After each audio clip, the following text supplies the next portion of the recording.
Dans les remplages des coins supérieurs, de petites arbalètes indiquent que le commanditaire était la guilde des arbalétriers de Louvain.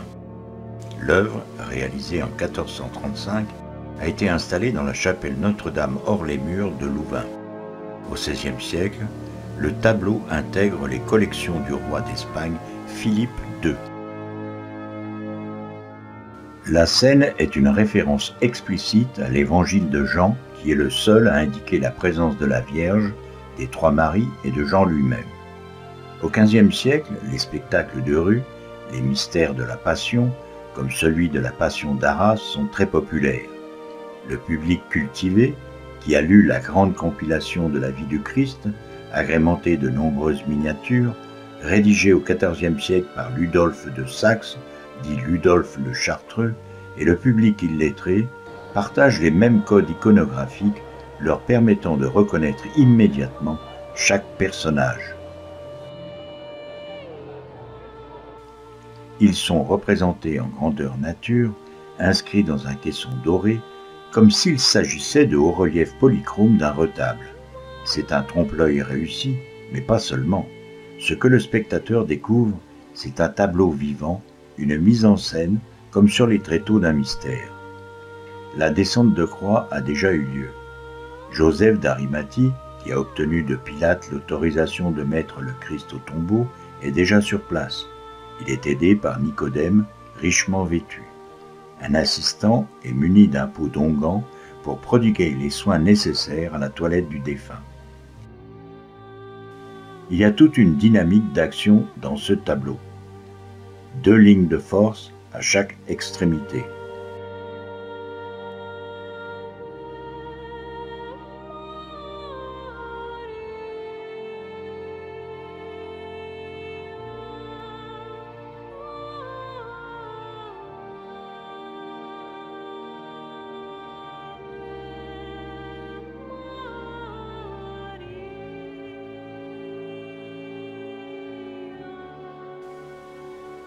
Jean et Marie Salomé soutiennent la Vierge à demi morte. Marie-Madeleine se tord de douleur. Marie-Cléophas essuie ses larmes. Simon de Cyrène, derrière la croix, soutient délicatement un bras du Christ.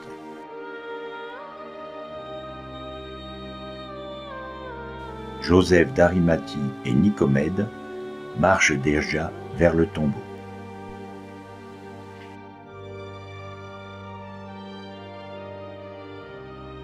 La Vierge qui se pâme s'inscrit dans l'intense développement d'une dévotion spécifique qui la place en situation d'apparaître aux côtés du Christ comme une co-rédemptrice des péchés de l'humanité.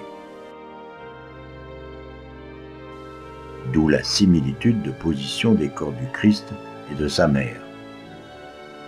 Le tableau a pour fonction principale de susciter la compassion du spectateur qui le rend en quelque sorte acteur du drame qui se déroule devant lui. Que fait dire à la Vierge Ludolphe de Saxe ?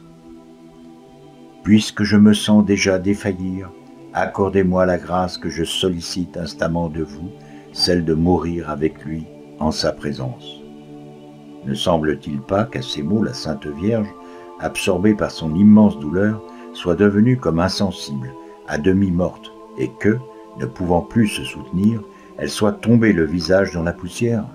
Qui pourrait jamais sonder et décrire l'abîme de tristesse où était plongée cette mère inconsolable à la vue de son divin Fils expirant au milieu de tortures atroces? Toutes les souffrances qu'il endurait en son corps, elle les ressentait en son cœur. Pendant tout ce temps, que faisait Jean, ce disciple favori du Sauveur? Que faisait Madeleine, cette servante dévouée du Seigneur? Que faisaient les sœurs de Notre-Dame? Mais que pouvaient faire tous ces pieux assistants, sinon soupirer profondément, gémir amèrement, pousser des sanglots continuels et verser des larmes abondantes? Que disent les protagonistes de la Passion d'Arras?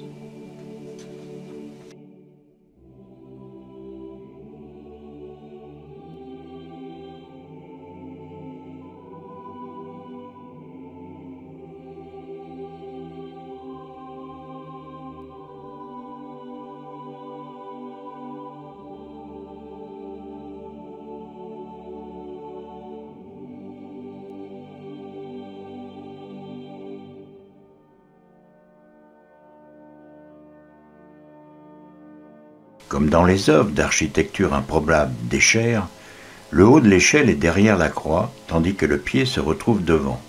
Pour neutraliser cette incohérence, il a fallu remplir l'espace avec l'étalement non pas de la côte de la Vierge, comme on pourrait le croire à première vue, mais de son mantel de même couleur, garni d'un galon doré, alors que le bord des manches de la côte est une frange de fourrure.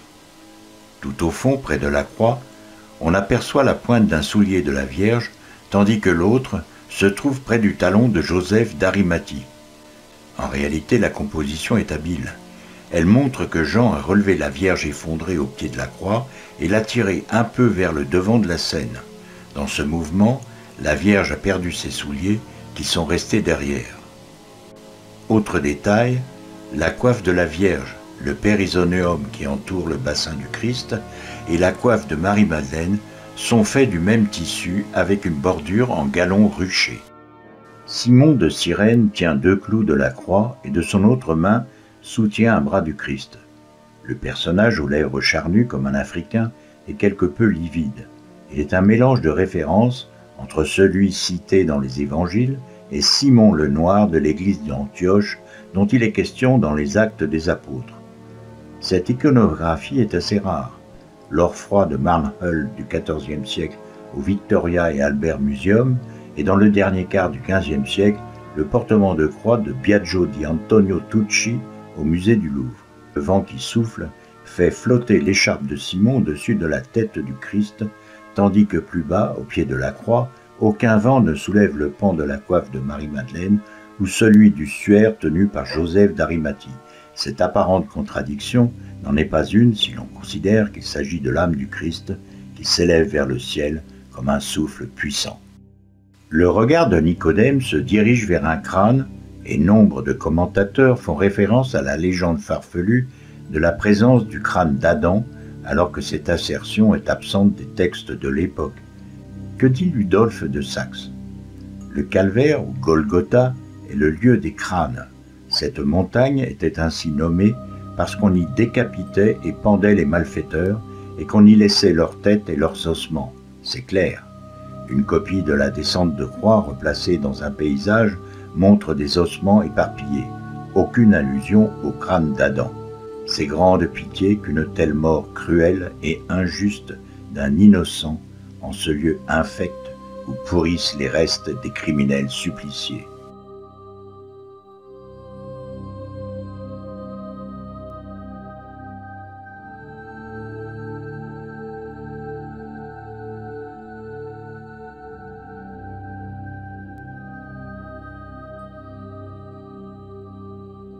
Le demi-saint est une ceinture étroite fermée à l'aide de 2 pièces métalliques. L'une, le mordant, porte un crochet qui s'accroche sur une chaînette suspendue à l'autre ferrure.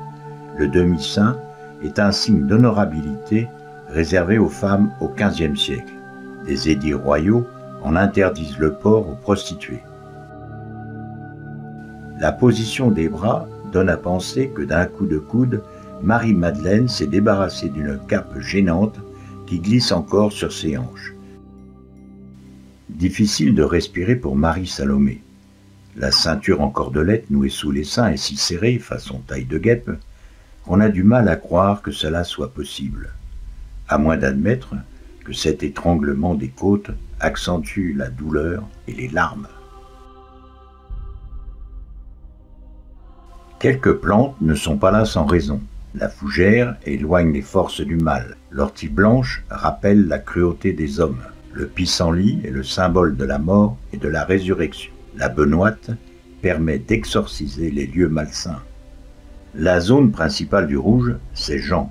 Elle est disséminée sur plusieurs points de rappel jusqu'aux manches amovibles de Marie-Madeleine. Le bleu est concentré sur la Vierge. Seul un bleu pâle est réservé aux vêtements de Simon de Cyrène. Le vert est principalement réservé à Marie-Salomé, à l'homme porteur d'onguents et au sol du calvaire. Enfin, le jaune, outre le fond de caisson doré, concerne principalement le manteau en velours de soie de Nicodème. Dans un recueil d'hymnes médiévaux, on trouve cette exhortation. Âme fidèle, Sympathisez avec le Christ et sa mère si vous voulez profiter d'être avec eux au paradis.